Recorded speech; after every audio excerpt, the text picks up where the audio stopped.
我很爱他。对对，当然了，这也是真实的。Ich kann nur mit dir über diese Dinge sprechen. Danke, dass du mir zuhörst. Ich weiß. I don't know what to do. Should I leave or stay? I don't feel at home here, but I don't want to give up. Ало? Ей, ај да идеме во тој кафич од кај што бевме тогаш, ти текнува? Да, тој.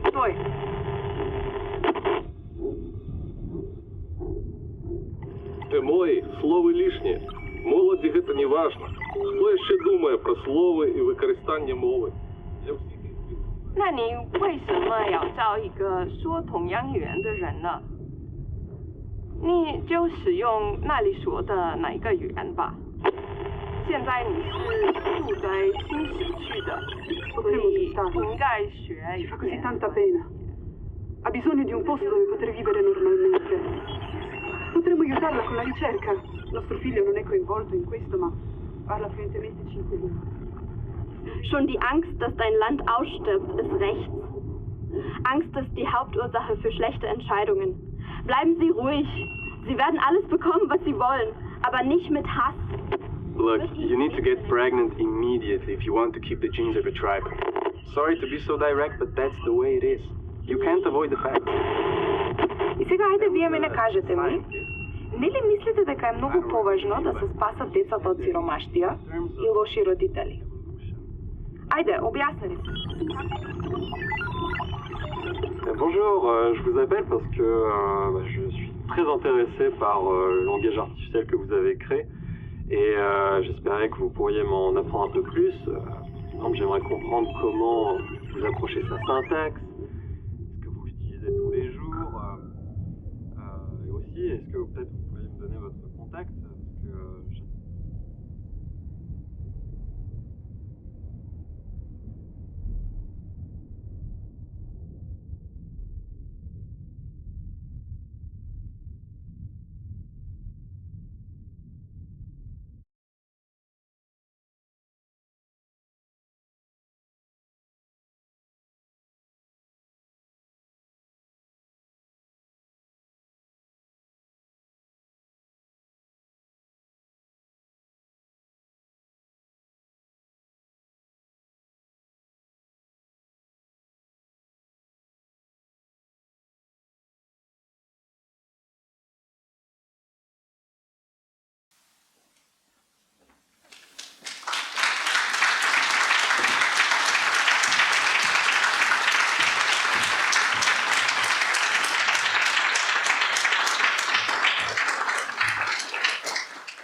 Spoštovano občinstvo, evo, za začetek samo kratek uvod v slovenščini za vse.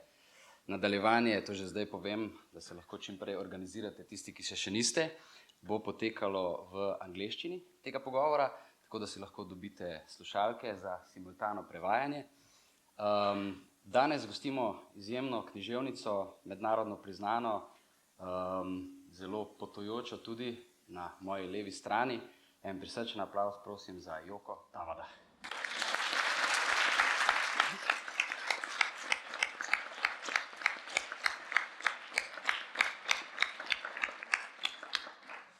In vse to se dogaja pod okvirom Festivala literature sveta Fabula 2025, ki nastaja pod naslovom oziroma tematskim vodilom Izkrivljena resničnost. Tukaj pa smo danes v Klubu Cankarjevega doma v Ljubljani. Včeraj se je podoben pogovor z Yoko odvil že tudi v Celju, pa tudi festivalski dogodki se odvijajo še v Mariboru, marsikje drugje. In dogodek v Celju je vodila Nagisa Moritoki-Škof, tudi tukaj z nami v prvi vrsti. In prevajalec obeh knjig Yoko Tawada, ki ga bomo danes še omenjali, Domen Kavčič. Tudi njima en velik aplavz, prosim.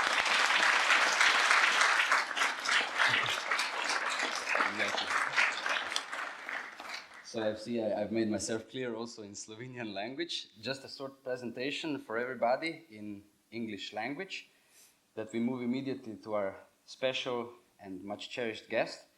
Yoko Tawada is a Japanese-German writer, and when we say writer, we urgently have to mention also the words such as dramatist, poet, essayist, and also performer that dwells in her artistic opus and also otherwise in Germany since 1982, and she used to dwell, of course, and somehow in her mental universe also dwells in Japan, where she used to grow up and did her BA thesis from Russian literature in Tokyo, and afterwards she moved to Germany, 1982, as I've said. In Hamburg there was the master's thesis, and then in Zurich, in Switzerland, the PhD, the doctoral thesis. She is the recipient of numerous Japanese, German, international, British, and in general, international awards for literature, named after great names of the world of literature, such as Goethe, Akutagawa, Kleist, Tanizaki, Izumi, Noma, and many others. In Slovenian language, we are practically just getting to know her over the past 2 years, so to say, maybe even less, since the 2 books were translated. This is like Exophonia was translated last year for Lud Literatura, and this year's, as you see it, Razkropljeni po zemlji, or Scattered All Over the Earth, both translated by Domen Kaučić.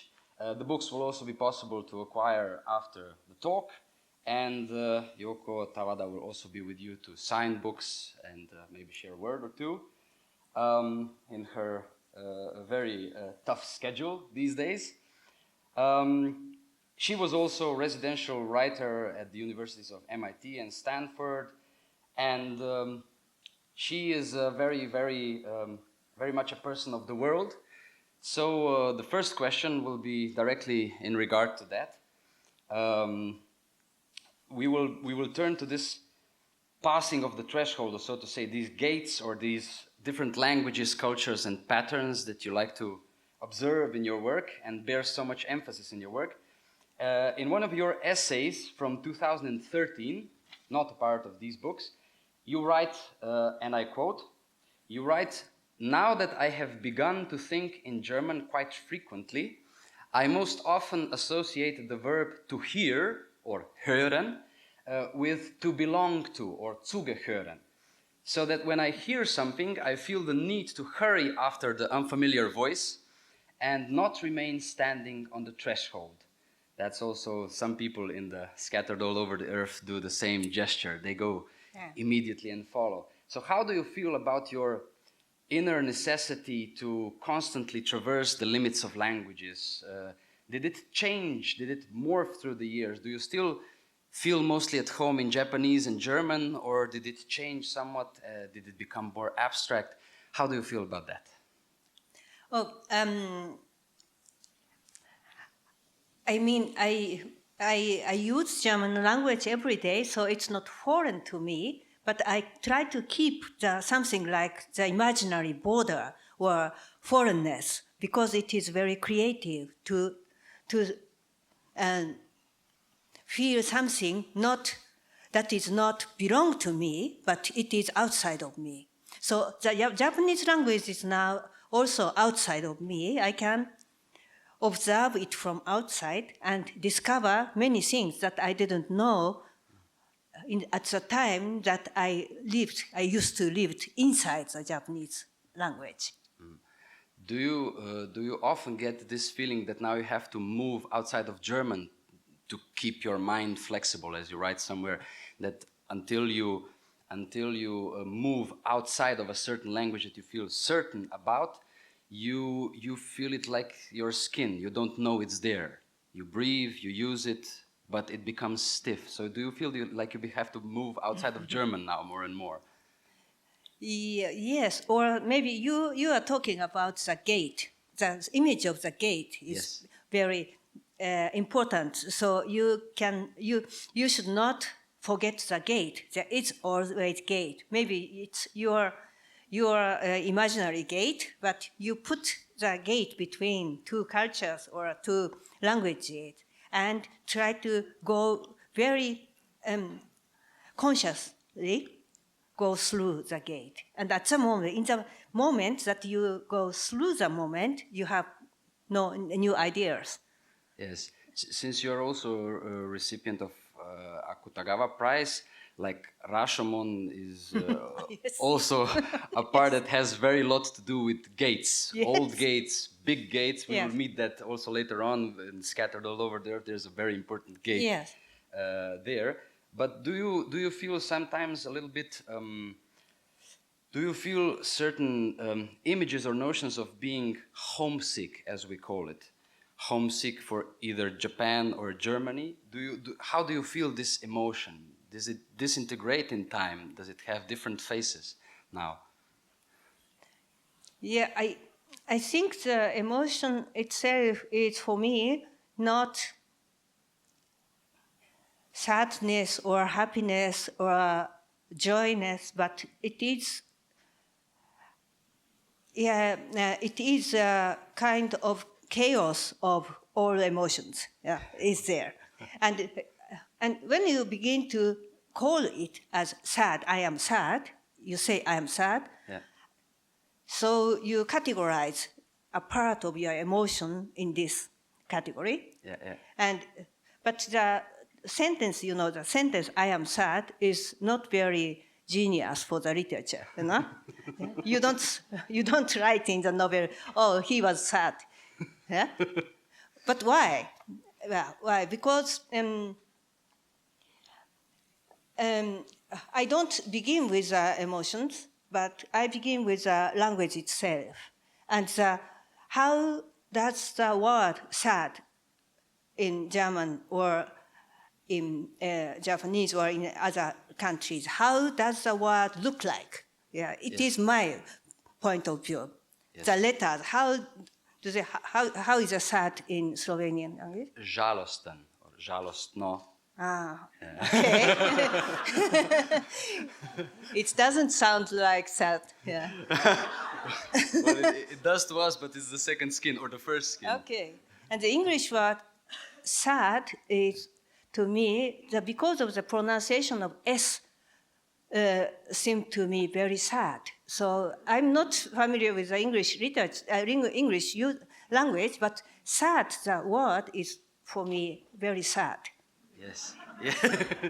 More sad, much more sad than kanashi in Japanese. Kanashi is beginning with K, and K is not very sad to me. And traurig, the German word traurig, yes, has something with trauern to turn. So you are thinking about the dead people, for example, lost things and dead people, trauern. It's a very important word to me. You reminded me a little bit now when you said it's.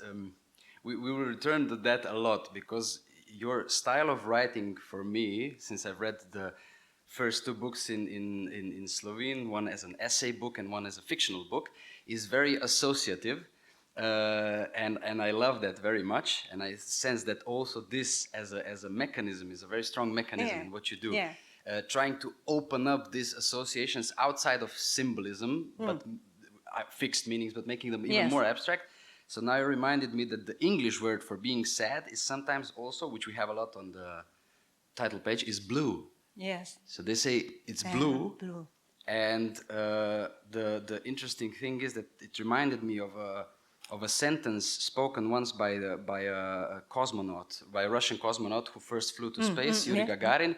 He came up and he said, "The earth is blue, the sky is black," which we usually say just the opposite on earth. And it's, I think, a strong notion of these juxtapositions in your work. Like, for example, you have made your PhD thesis in Zurich, in Switzerland, with Sigrid Feigl, if I'm correct, which was entitled Toys and Language Magic, or Play Toys and Magic of the Language in the European Literature. An ethnological poetology was the subtitle. And in this newest Slovenian translation of the book Scattered Around the Earth, I have this constant impression that you want to give the optimistic or the light or the best possible opportunities for global connections. Whereas being, of course, aware that there are also problems, that we have a lot of them, but you always try to bring the optimistic, the best view out of it, what we can do together. Am I right in that, or how do you feel this relation? Yes. It's not pessimistic, but I don't. I mean, yes, I'm open to all possibilities. So everything can happen in the future in the communication between languages. And the Exophonia is an essay book, but I don't have the chapter like about language, about national identities, like that. But the chapter name is always a city name. Yes. Yeah. Yes, exactly. So that's because I think I didn't think about the theory or about the language, but it was memory about my travel to these cities and what I heard, I listened to from the people, and I taught there. So my association and my ideas and my hope also for opportunity are charged in the name of cities. It is a very people sometimes call it that you write, or in some of the reviews I've written or some responses or commentaries, that you write in a kind of a utopian world. Whereas it means, especially this fictional novel, that utopia being the best possible version, whereas dystopia is the worst possible version. But I also think you write a lot about heterotopia, like in Foucault's sense. Do you delve a lot of these worlds inside worlds? Like, I have some examples here that Foucault provides them.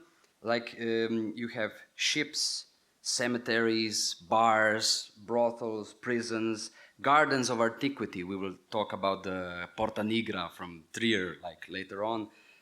Fairs or saunas and many more.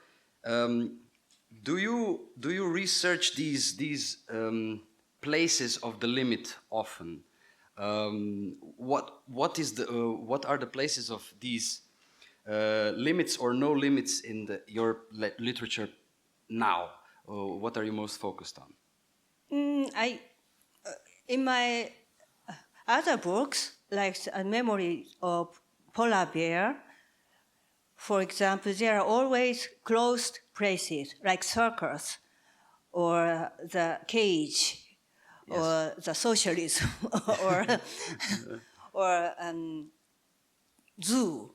Yeah. You know, they are the places that they are closed places. I really like, and also in the Naked Eye, one novel that is not translated into Slovenian, but yes, The Naked Eye, it is cinema. Right. So I was very interested in the closed room who you have contact with the whole world. Yeah. But in this case, in this time, the protagonists are traveling. They are not in circus or in the zoo, yeah, but they are traveling together. But still, and the space, I don't know, is not important, maybe. The languages are the space for them. They make their world, they don't have their own city or home, they don't have rooms, spaces, but they make their space for life through languages itself. Yes, it seems like in the novel, people who meet, from Knut to Hiruko, yeah, they all form very tight connections without having necessarily intimate connections. Yes, yes. Which is something that doesn't happen exactly often in literature. I mean, it's not a very common thing. They form very intense relations outside of space and outside of intimate relations, but through their language and through their interest for different languages. Yes, because Knut is always falling in love in languages, and Hiruko too. And so that's why they are very close to each other, but not as a man and woman. Yes, yeah, yes. So then afterwards, when we have this, I sometimes felt it's a little bit of a comical character of this mother that came, Yes. that came into this whole situation. She seems to be pushing the wrong buttons all the time. So she seems to be pushing the classical buttons of Yes, relations. yes. She tries Yes. to decipher Yes. how the heroes of Yeah. this novel Yeah. are acting, and Yeah. she doesn't have the tools to do it. Yes, yes. And also she is Danish mother, yeah, it's a Danish mother, and her then all Inuit, the Eskimos, they are the children of Denmark. Yes. So it comes from her love. So it's she wants to get people together to one family, but it has something of the colonialism and Yes. and so obsession, you know. But relationship that Knut wants to have is not that kind of obsessional family thing, but that all people are free and they are not family, but they are all connected through the languages, and because they are always talking each other, there are permanent connection between human beings. Yes, it seems like all the worlds, now that you remind us, it's like the worlds, the spaces that are somewhat present there are also disappearing. Like Trier is a border space. Yeah. Greenland is a border space somewhat in and outside of Denmark historically. Japan is no more. I don't know if we mentioned that today. Yeah. Japan doesn't exist anymore in this novel, and yet still we don't have a feeling that it's a problem. Yeah. Because people reinvent themselves within the language. Yeah. They don't feel the sadness, we say, or sorrow for the loss. Yeah. That is also one.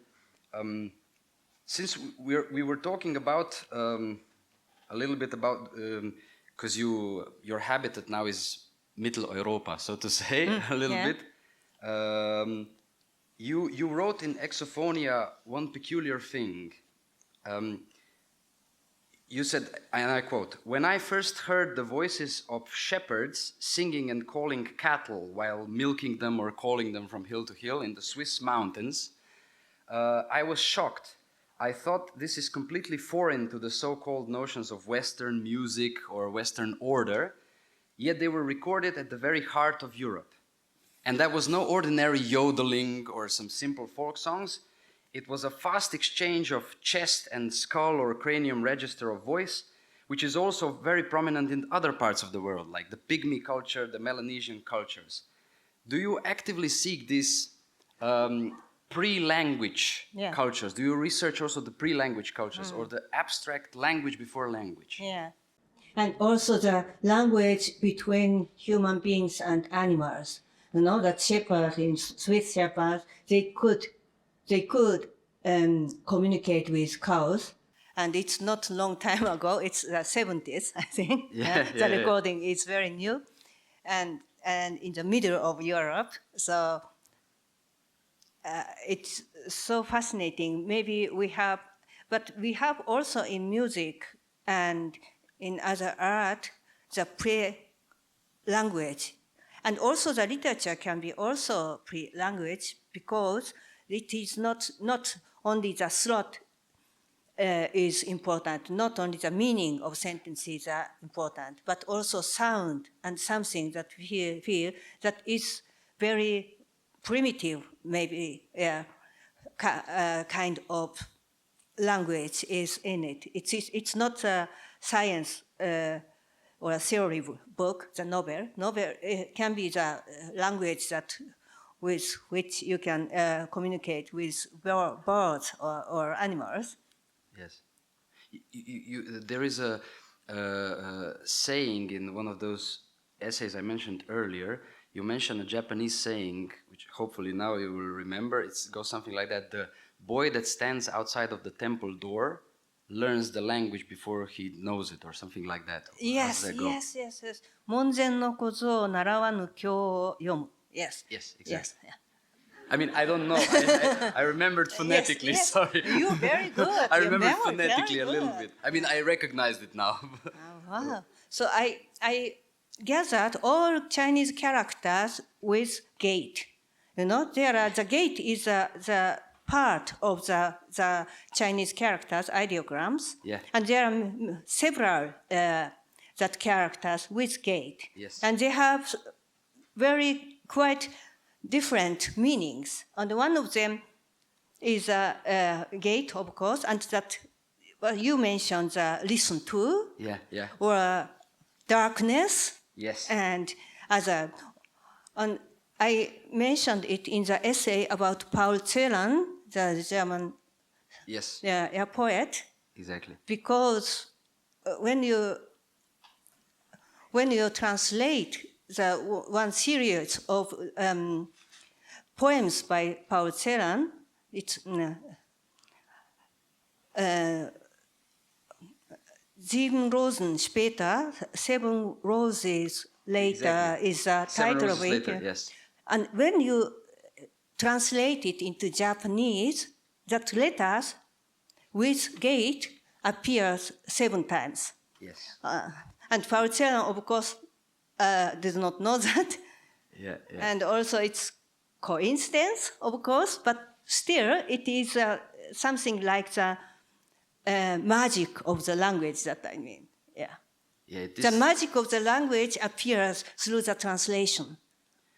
And that is a good Stichwort, sozusagen in Deutsch, to hear our first excerpt, maybe from the book. First, it will be read by the actor Mario Dragojević, that will join us on stage now, and you will hear the first excerpt from the book, Razkropljeni po zemlji, and then Yoko will indulge us and read the same excerpt in Japanese. So please, Mario.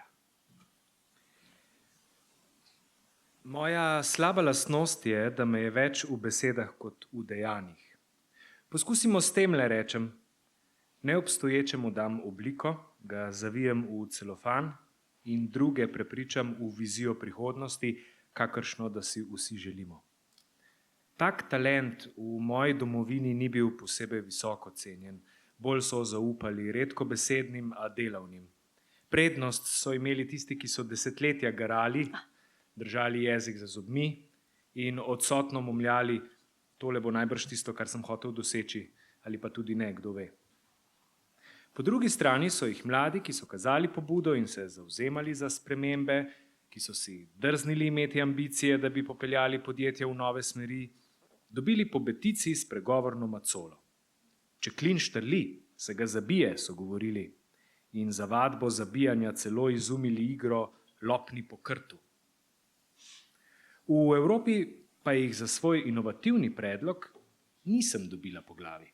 Nasprotno, poslušalci so mi z iskricami v očeh sporočali, naj povem več. Razgovorila sem se o tem, kako čudovit žanr je kamishibai in kako koristen bi bil za Dansko. Obrazi kadrovnikov pa so žareli od odobravanja in nobeden me ni vprašal, če sem sploh že ustvarila kakšen kamishibai. Ne samo, da nisem nobenega ustvarila, še videla ga nisem. Megleno sem se spominjala samo nekega starega filma, v katerem je kamishibaikar privabil otroke s sladkarijami, potem pa jim povedal pravljico o breskovčku. Ker pa nisem marala lagati, sem dodala, za zdaj je vse skupaj bajka. Moje sanje, da bi bila kamishibaikar, so velikan, moje izkušnje miška. Je že v redu, izkušnje si boste nabrali s prakso, so odgovorili. In bajka lahko postane resničnost. Radi bi, da v našem centru kamishibaikate. Obkrožena z nasmejanimi obrazi sem prebrala pogodbo in jo pri priči podpisala. Po merilih svoje domovine sem slaba risarka in bolj za nič bajkarka, toda otroci v centru vame upirajo velike oči, ki se svetlikajo kot jezerska gladina in kakor spužve usrkavajo kulturo nekega koščka zemeljske oble. V moji domovini je bilo ogromno ljudi, ki bi znali prirediti veliko boljši kamishibai, a ker jih tukaj ni bilo, mogoče jih nikjer več ni, ni šlo drugače. Zato sem se odločila, da slabo vest odvržem skupaj z ovojčkom pralineja. Ko se mi je posrečilo dobiti službo, so mi odobrili tudi vizum in smela sem ostati na Danskem. Kadarkoli sem kot otrok po televiziji slišala o ilegalnih priseljencih, sem si predstavljala vse mogoče nepridiprave iz grozno oddaljenih dežel. Danes bi se lahko z malo smole kaj hitro znašla na njihovem mestu, ampak če dobro pomislim, sem vendar zemljanka. Kako bi lahko kjerkoli na zemlji prebivala ilegalno? In kako to, da je na svetu vsako leto več ilegalcev?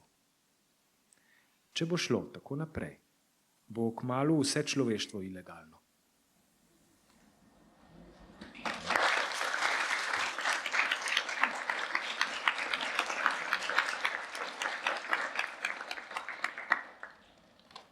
Watashi no warui tokoro wa 何もできないくせにこんなことをやったらいいんじゃないかしらという話がうまいことだ。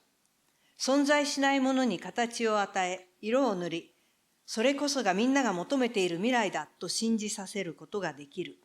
このような能力は私の生まれ育った国ではあまり高く評価されていなかった。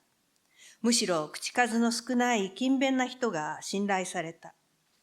何十年も意見を言わずに黙々と働いてからポツンと自分のやってきたのはもしかしたらこういうことだったのかななんて思うこともあります。などとぼそっと漏らす人間が一目置かれた。逆にこういうことをしたらどうか、ああいうものを作ってみたらどうか、こういう点は変えた方がいいのではないか、自分に任せてもらえばこういう新しいこともできるとうるさく提案を出し続ける若い人は、言葉のトンカチで頭のてっぺんを叩かれた。確か出る杭は打たれるということわざがあって、出る杭を打つ腕を鍛えるためにモグラたたきというゲームが開発されたことさえあった。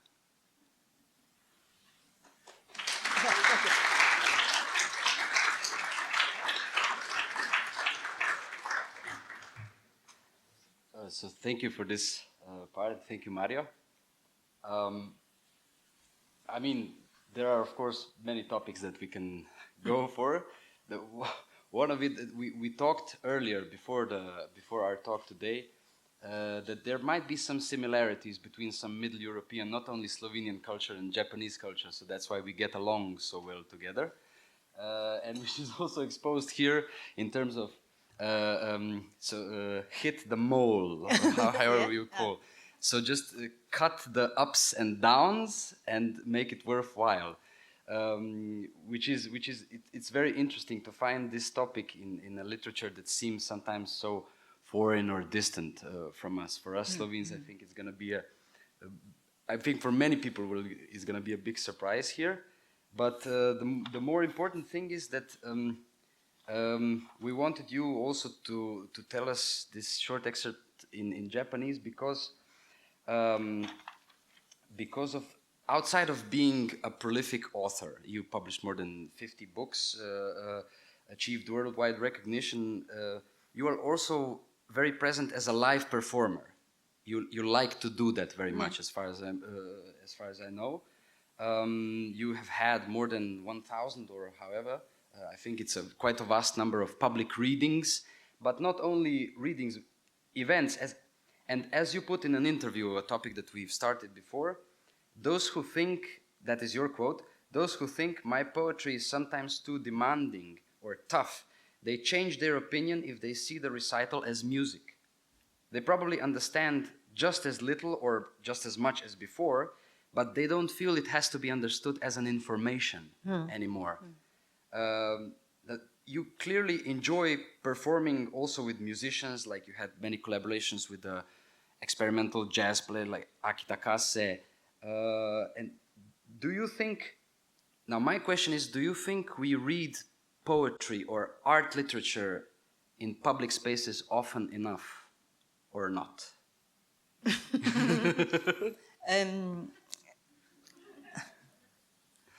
In Japan, we don't have many readings, you know. It has a reason because before the World War II, there were poetry readings and something like that. But during the war, they use it for the propaganda for government. So the reading very loudly poems and people agree with it. It had something with totalism. So they don't like it after the war. So they stopped it.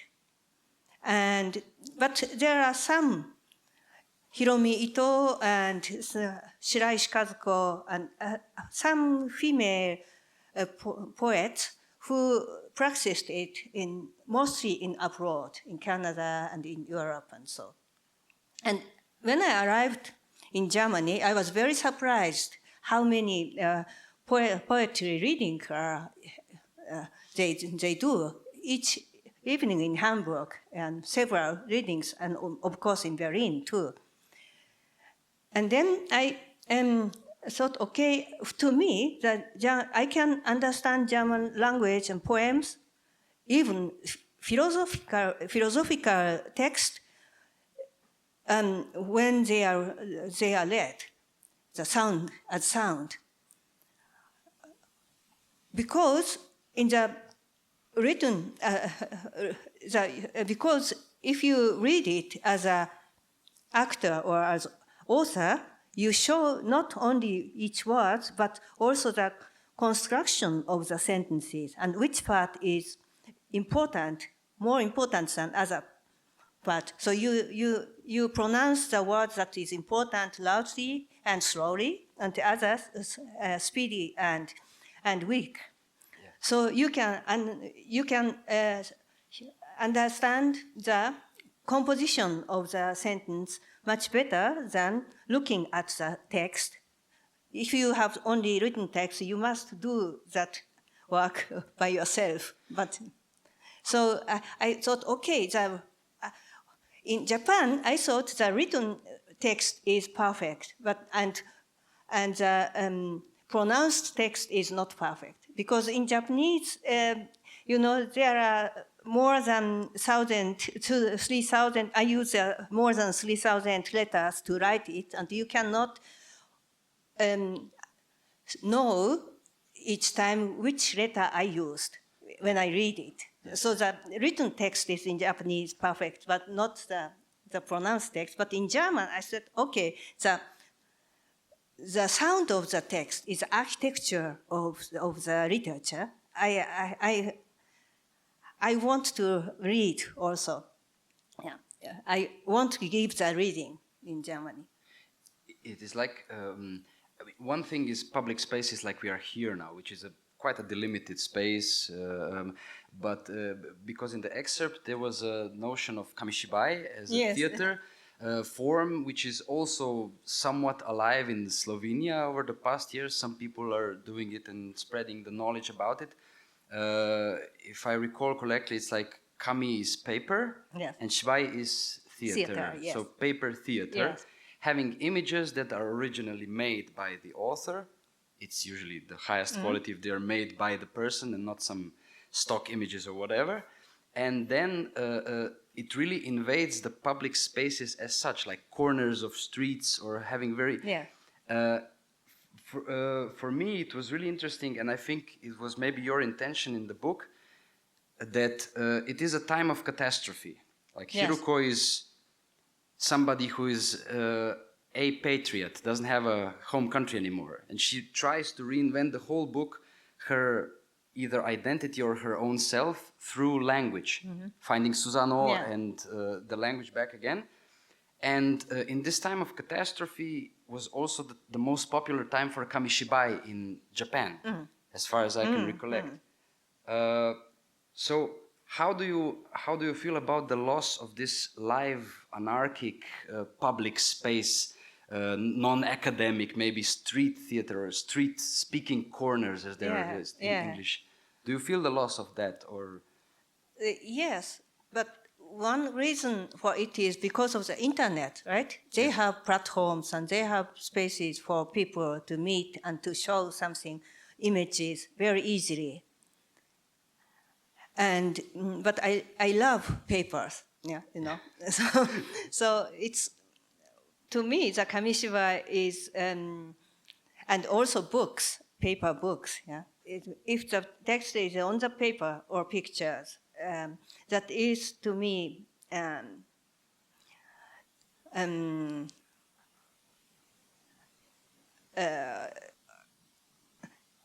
very important. I don't know if they are, we lost it, or it is a parallel world, or they are, working together, the internet and the paper culture.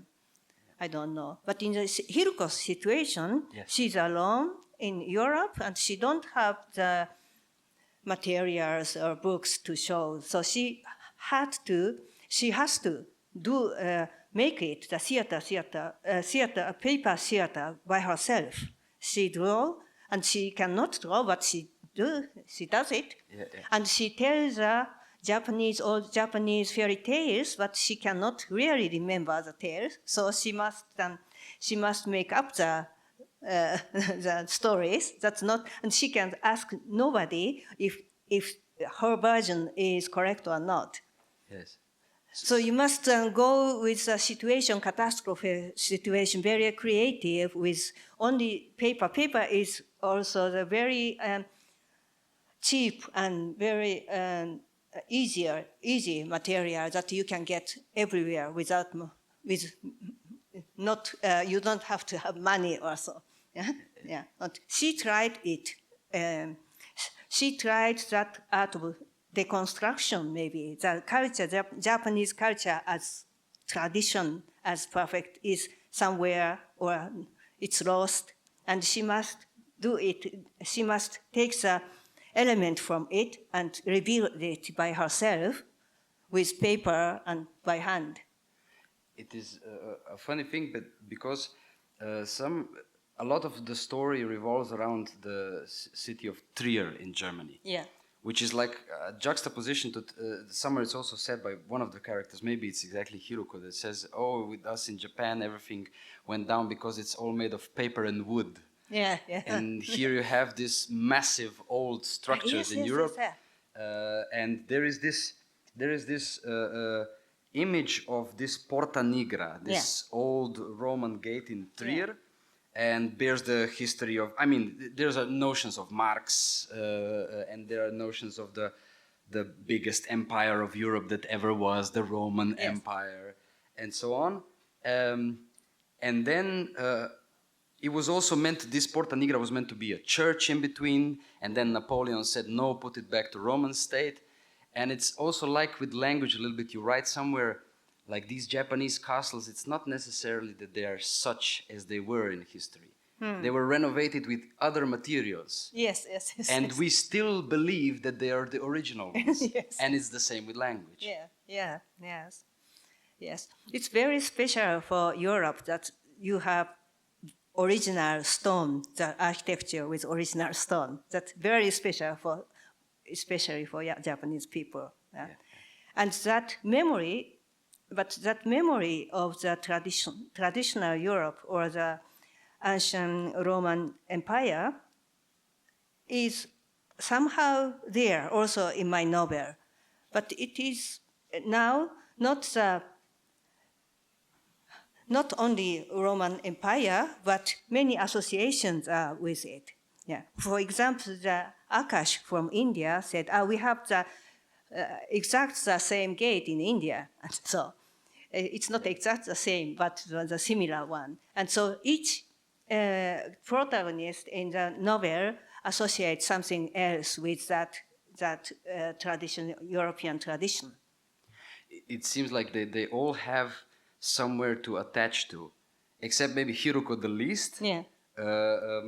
But like everything that we feel is specific, and maybe the same way in language, has a juxtaposition somewhere else. Like this, I wrote it down, this Shanivarvada, it's in Maharashtra, in the central west state of India. That's where Akash talks about. And Akash is also a very interesting character because it's very vaguely described sometimes as a man in woman's clothes, or somebody who's transitioning the gender, which is also a very open and present topic that we do nowadays. And also the other characters have very, very spontaneous, very open relations towards him. Akash is something of as a person also, a place of bordering. Of many cultures. And Nanook, who is Inuit, plays Japanese because he looks like Japanese, and people asked him always about sushi, and so he's very angry about it. So someday he decided to be Japanese or play fake Japanese. Because it was easier. The funny thing is that in the book it's said like Nanook, whose name as a cook is Tenzo, which Tenzo means in Japanese. The kitchen in the Zen temple, Buddhist temple. The kitchen in the temple. Yes. But I didn't know the word. It's very special Japanese word, Tenzo. Most of Japanese do not know the word, I think, Tenzo. But I saw that word in Brandenburg, in Germany, in the middle of the nowhere, Tenzo. Yeah. Restaurant Tenzo. And I thought, Tenzo? That's restaurant. Yes, and it was German people who made that restaurant. They are fascinated by Zen Buddhism. So they took that very special word for the restaurant name. And I learned it in Brandenburg, not in Japan. One other thing is also Knut is somewhat also connected, because you mentioned today already that you've written about this orphaned bear from the Berlin Zoo. So we all have, like, I had this strange impression that I shared with Domen and Nagisa also, that when I first read, you know, the wild associations that we get sometimes. And when I first read the name Knud in your book, I didn't know what kind of a character it's going to be. But I thought about the English, I think UK English word canoodling, which means to hold somebody very tight, to hug or something, to have a very intimate space with somebody. And Knud actually evolves as such a character that everybody seemed to like, everybody seemed to trust. Like a bear, we say, in a metaphor. And this question also brings us to, because after this Porta Nigra, which we mentioned, Hiruko immediately starts a topic, which is very recurrent topic in the book, that we go from having identities, like Tenzo is a sushi cook, even though he's from Greenland, but he looks like Japanese. Aha, you must be Northern because you look big, that's for Knut. And in the middle of all that is English cultural hegemony, or how you call it. English dominates everything. Whereas you think that English is also much more complex, much more set out of different languages, just like everybody. And it's a little bit of an obsolete notion that Japanese, for example, is hard to learn and English is not.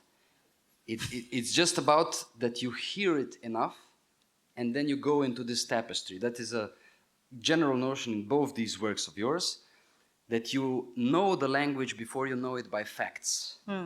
You first hear the sound, the rhythm, tapestry, and then you put structure into it. You told me about your Japanese, your first Japanese, right? Yes. Yes. Because the gate,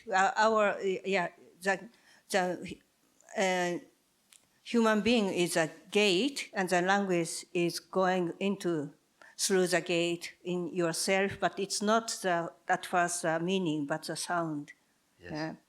And in the sound is not just the music, but in the sound itself and the rhythm, there is a structure and grammar of the language, I think. Speaking of the sound and language, and especially identities that we've talked about now, different identities or notions of identity, I would ask Mario Dragojević for the second excerpt that talks in a way about that, how we go from stereotypes to precise notions from that same book.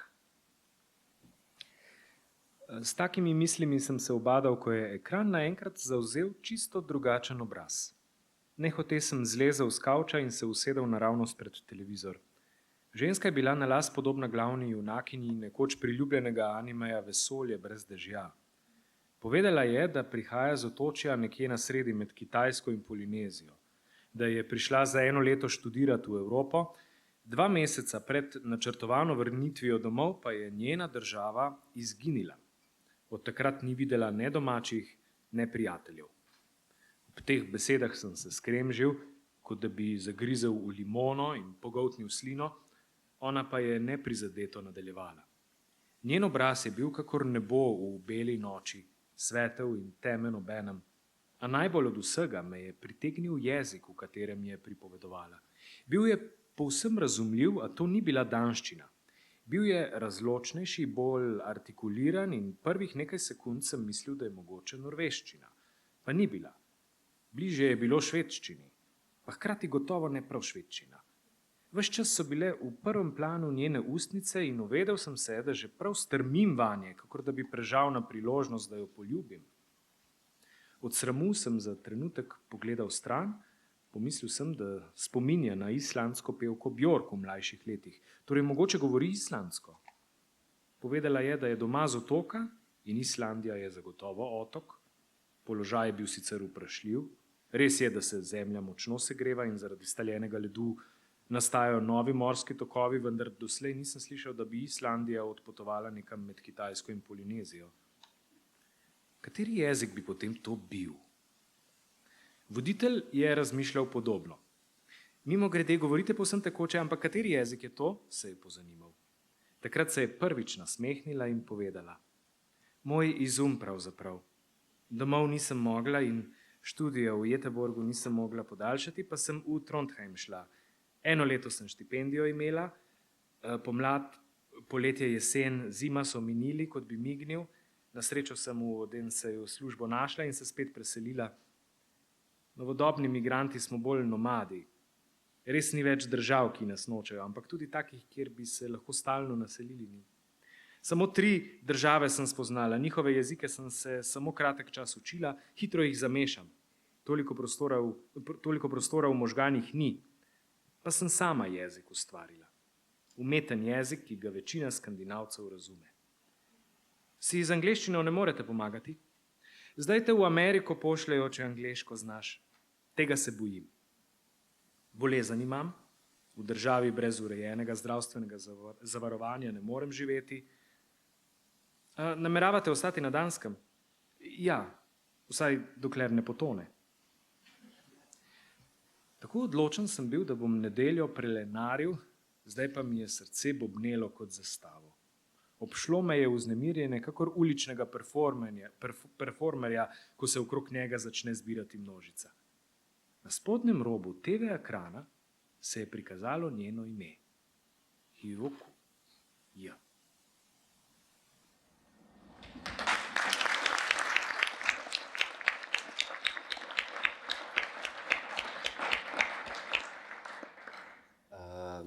Now, at this point, after the second excerpt, I am just putting it out there for various questions and maybe answers to the topics that we've been touching in this past hour, shall we say something like that. So if anybody has some questions, raise your hands and I think somebody will bring you the microphone and Yoko will try to answer. Until that, I would just want to speak about the character that we find at the end. And this whole structure of the novel seems also a little bit like märchenhaft, the German would say, like it's a mythological story that unravels with the person who should have all the answers and has no answers because he doesn't have a language. And it's interesting that Susanoo, in that I was kindly informed by Nagisa, Susanoo is, in mythology, is a son of the 2 gods, Izanagi and Izanami, and has a diverse personality. Very childlike, cries out because of missing mother, very ferocious, violent, but heroic, and also considered the founder of waka poetry. So it seems like somebody who is almost a godlike creature, whereas in this story, he's somebody else. Yes, I have the two figures in the novel from the mythology, old mythology, Kojiki and Nihon Shoki, and one is Hiruko. Of course, Hiruko was also born as a first daughter, but she was handicapped, so she was thrown down away. Yes. And then came Amaterasu. She is a perfect woman. She is the best god of the mythology. But her small brother, that is Sano to me. Yeah, he is not perfect. He makes many mistakes, and the Amaterasu, the big sister, is always worrying about him. Yeah. But at the end of his life, he became to the hero and the national hero, and as a base for the national identity, and so. And in my trilogy, also the Hiroko is somebody who is not represented by the country or the nation, but she's alone. Japan does not need her, so that's a good reason why she studied in Europe. Yeah. Yeah. Yeah. But she is and the Susanoo he wanted to be the real son, the important son of the father or fatherland, Japan. But he couldn't, and he does not speak. So Hiroko was looking for somebody who can speak Japanese as a mother tongue and come to Susanoo, but Susanoo does not speak, just speak no language at that time. And this is only the first book of the trilogy, so yes. You can, because it has a feeling that it has to go on. Yes. You cannot leave us at yes. One thing also very important. Are there any questions in the meantime? Since I've given you the institution of questions, there is a hand over there. So please, if you can reach out to Katja, I think, with the microphone. Yeah. Please, Katja. Thank you. As a writer writing in 2 different languages, I was wondering, how do you choose which text to write in which language? And also, do you ever self-translate? It's very difficult each time to make a decision. This time, I'm thinking about Panska, that language, mixed Scandinavian language. And I wanted to write the Panska in Japanese. So I wrote the special Japanese or funny Japanese that if you would translate Panska into Japanese, it would sound like that. So very fantasy language. But if I would have written this novel in German, I couldn't do it, but I must create really Panska from Scandinavian languages, I think. And it was not possible at that time. Someday I want to write this book also in German, but that's why I wrote it in Japanese. And many of short stories, by German short stories, I begin with one German word. And it's an inspiration, word itself, and not the story. For example, I wrote a story about Seele and Zelle. It's a soul and cell. Okay. They sounds very similar. So I wrote. It's a story about words itself, and many of my German texts play with words, and they don't have many protagonists like this novel, my Japanese novel. Did we answer the question? Yes. And do you do you translate your own texts or not? Usually not, but once I translated a memoir of a polar bear. I wrote it in Japanese and translated into German. Any more questions at the time being? I see some hand there at the back, I think. Back left, or from your side right.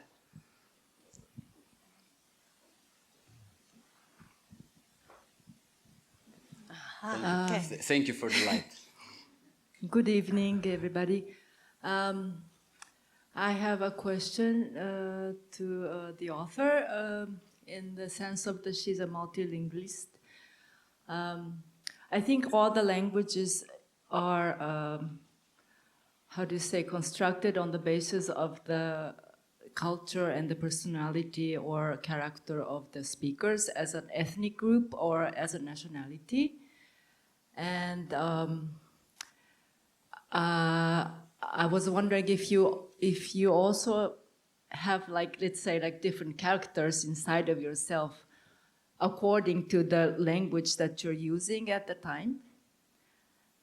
Yes, at the beginning of my, when I arrived in Germany, because I was socialized in Japan, Japanese language was very close to the Japanese moral or lifestyle thinking. But now, I'm not in Japan for a long time, but Japanese is very close to Japanese language, so it is going away from the Japanese society itself, you know, and mentality. If there is something like national mentality, there is a national mentality, and my Japanese is not close to that. But my Japanese there, yeah, because languages are constantly every day changing, you know. It's like some, let's say, like some living being. It's like some animal which is every day evolving, or I don't know, it's changing all the time. And how do you also reflect this kind of influence on the characters which are in your novels? I mean, let's say, like in this novel, in this specific novel, you have characters which are using multiple languages all the time. And how do you reflect this expression in your sentences or in your work as to show in which language this person is is speaking? This, I don't know, kind of interesting. Yes, for example, Hiroko is speaking Panska. Yes. And it has nothing to do with Japan. Yes. That is her life now in Scandinavia, but not one certain Scandinavian country, but it is her world, her personality that mixed three languages in her way. Mm-hmm. So it is her language, Panska, is a product of her life and history of Scandinavia and communication with other people. So. Okay. And in extension of this interest, I would like to know, I don't know how many days you have been in Slovenia, but how do you feel about the Slovenian people through the phonetics of the Slovenian language? If you have some feeling, I don't know, what is your impression about the Slovenian people through the phonetics of the language? I arrived 2 days ago, so I don't know. But my impression is it's quietly or gently than German or Russian. You know, it is more quiet or more calm. Calm, yes, more calm, very calm. I just I think it's calm. Yeah, more calm. Yeah. Okay, thank you very much, and I hope it stays that way.